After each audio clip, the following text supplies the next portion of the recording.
We might actually be okay here, guys. We might be witnessing the beginning of a recovery. Let me show you exactly why. I'm on the Bitcoin 15-minute chart.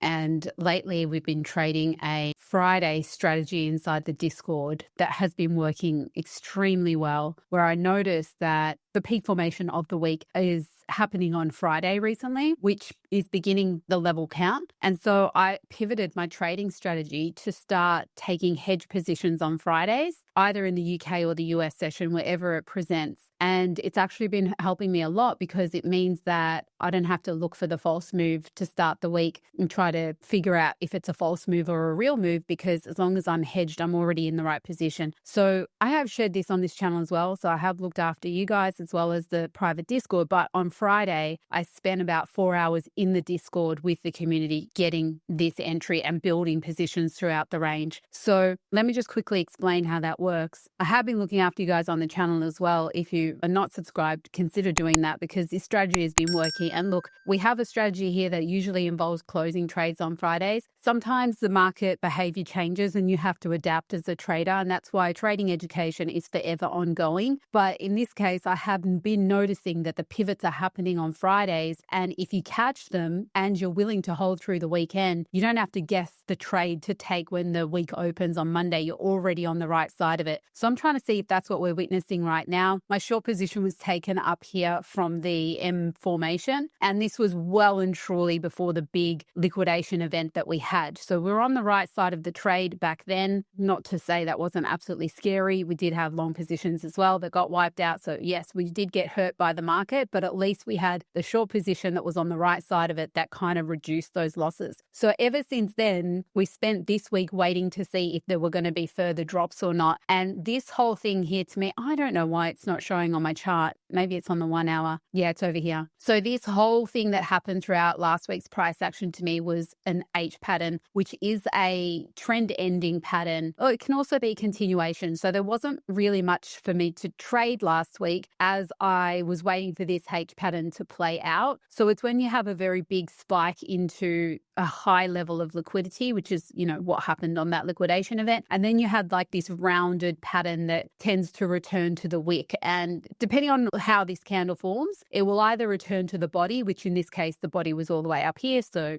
not in this case, but as a rule, it will return to the body close of that first liquidation week, halfway through the week. So about 50% of it, or somewhere close to the bottom of it. So what we can conclude now is that it returns somewhere close to the bottom of it. And this is where we were able to, because of the pattern timing levels being the Friday. And like I said, I've identified that Fridays are giving us peak formations lately. We were able to identify that traders got trapped right here. And therefore that was the signal to open a hedge position. So we're still short currently. Well, I'm still short currently, waiting for confirmation of the trend to change. If it does, I close a short position and the long position is already open. If we look bearish when the market opens this week, keep the short position open and cut this long position hedge. So let me just go back to the 15-minute because I do want to talk about why I'm saying we may be witnessing a recovery attempt right now, is because you can see here, this is where the traders were trapped. So that's the peak formation low that I mentioned to you that I now look for on Fridays. And when you draw fibs on that bottom to the top of that candle right there were many entries here. So usually when you have the first move out, you have a retracement. The 38, the 50, the 61 is where you can stagger positions to get your entry. This is what I was doing with the community on Friday. And then after the US closes, you basically just protect that position and off you go, meaning you just move your stop loss to your entry. So at this point in time, that long position, all of the community has their stop loss at entry and they can't lose on this trade. I mean, I shouldn't say that anymore because we had a liquidation event that skips stop losses. So you can, but in a normal environment, you wouldn't. And so then you get forced into the weekend trap, right? Which is the sideways consolidation. Now, the reason why I think this move right here might be real and might not be the false move that begins the week is because of this chart right here. Actually, two things. This is one thing. So number one, when you have a look at this, you can see we've got a number of different things lining up here. The top is the price action. This is on the 15-minute time frame where we had the move down. Currently, we're moving up. I don't know what it's going to be doing by the time this video comes out, but either way, this is educational. And the first one that started moving was the coin futures. This is what I was watching at the time. And I thought, That's interesting because coin futures means that people are putting their Bitcoin up as margin to take the long position, which means they're bullish, right? Because you don't put your Bitcoin at risk if you think it's a fake move. So that was very interesting. If you line this orange line up with these two, this orange line started moving up first and the other two were flat. This spot one was down, but this one was flat. And I saw this one moving up. So I thought that's very, very interesting. That means people are putting their Bitcoin as collateral and using leverage, which means they're bullish. So that caught my attention initially. And then we saw the stable coins spike, which would be the rest of retail traders probably just jumping on at the fast move, right? Because it's a fast candle and people trade fast candles. Anyway, spot hasn't yet. I mean, it's slightly starting to right now, but I'm waiting to see if that starts to tick up too, because if the spot CVD starts to tick up, that's an indication of a real move, not a false move, because again, it's backed by generally investors, because generally investors buy spot, not really leverage. So I want to see that tick up a bit more next. That would be very interesting to me. At the same time, if you have a look at this bottom one, this is the open interest.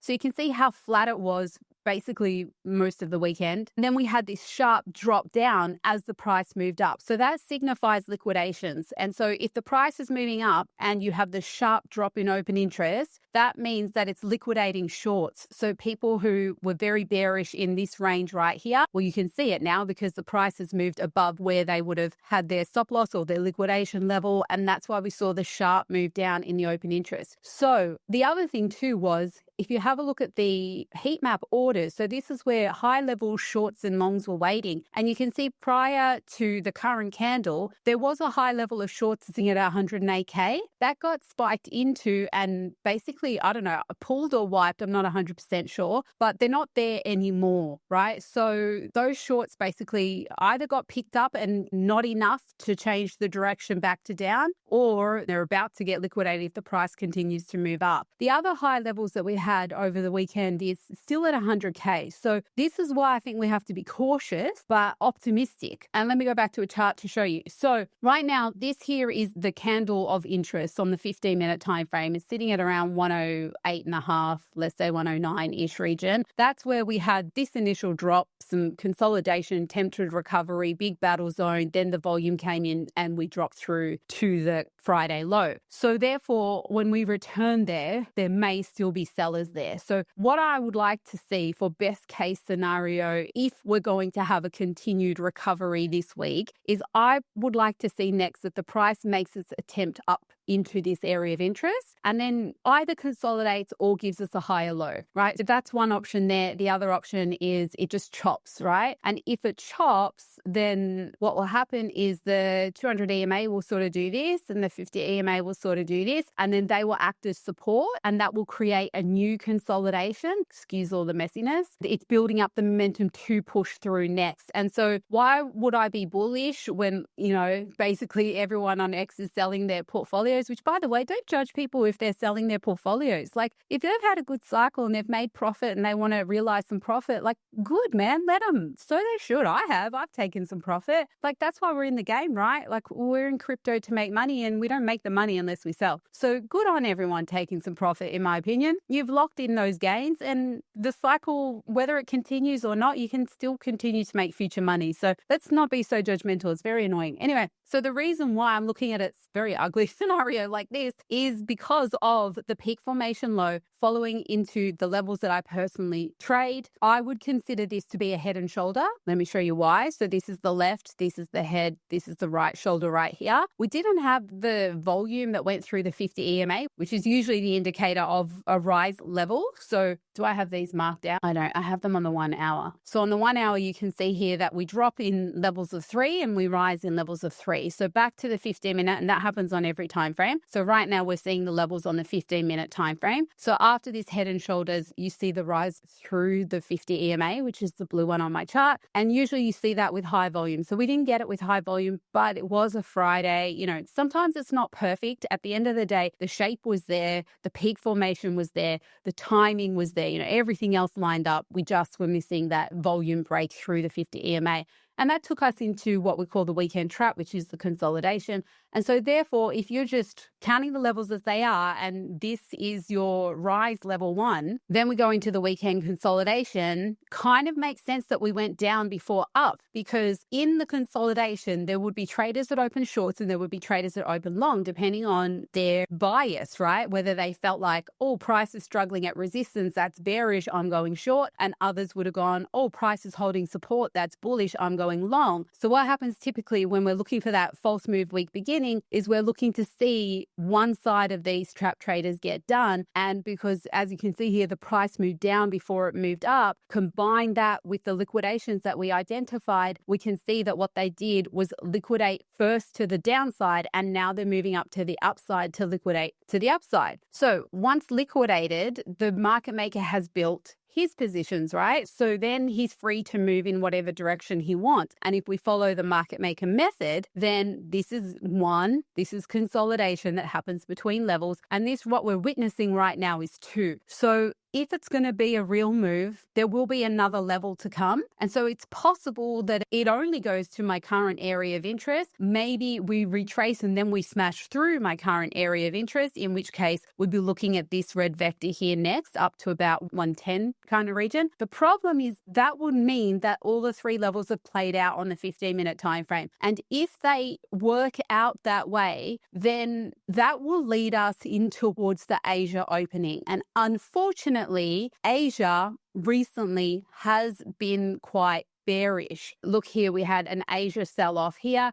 This day we had a big Asia sell-off here. This day Asia sold off as well. So in recent times, Asia has been quite bearish. And so we're waiting to see as the new week opens if that will continue, because the problem is if we do have this complete 3 levels before Asia, or maybe into Asia, we have to be very, very careful or be looking out for reversal signals in Asia in case Asia is still in the habit of selling. And if that's the case, then that will make this the false move week beginning, and the week will actually end up being bearish for a couple of days before it's bullish. Now, that, if it's bearish, could mean that 100K is still on the table. Why? Because we know that the significant long orders are down at 100K. However, it shouldn't matter to you as a trader if that happens, because first of all, there's been many chances to short. So if you're in a short position,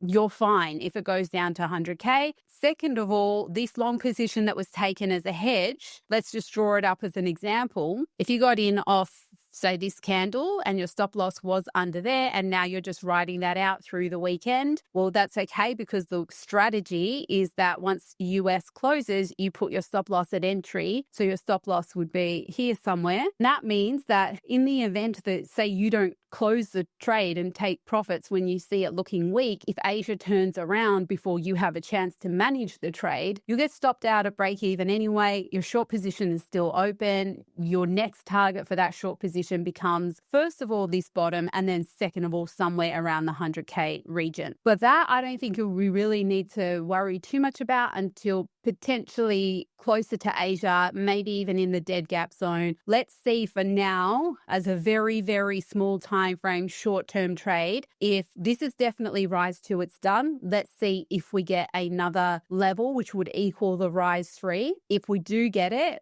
we want to see if it's in a significant zone, being this area of interest or potentially into this red vector candle, because also this red vector candle, the top half of it, will line up close to the 15-minute 800 EMA. So that's going to be significant as well. So they're the 2 areas to watch out for. If it doesn't look like we're going to break about 110, start looking for reversal signals and start expecting potentially a return to here. And then if it's really bad, potentially 100K. Otherwise, if we get our rise level 3 and Asia's not looking bearish, we might be okay, and we might be starting the higher time frame recovery from here. Now, if you're looking for somewhere to trade, consider BTCC, you can trade futures on here spot, but you can also trade other markets as well. If you're wanting to trade gold, silver, S&P, things like that, you can do that on BTCC. They have a 15% bonus on your first time deposit if you use the link in the description of the video. So the link is in the description if you want to take advantage of that offer. And also if you want to come and learn how to trade these pivots and stuff like that with us in the community, consider joining TTC. The link is in the description of this video as well.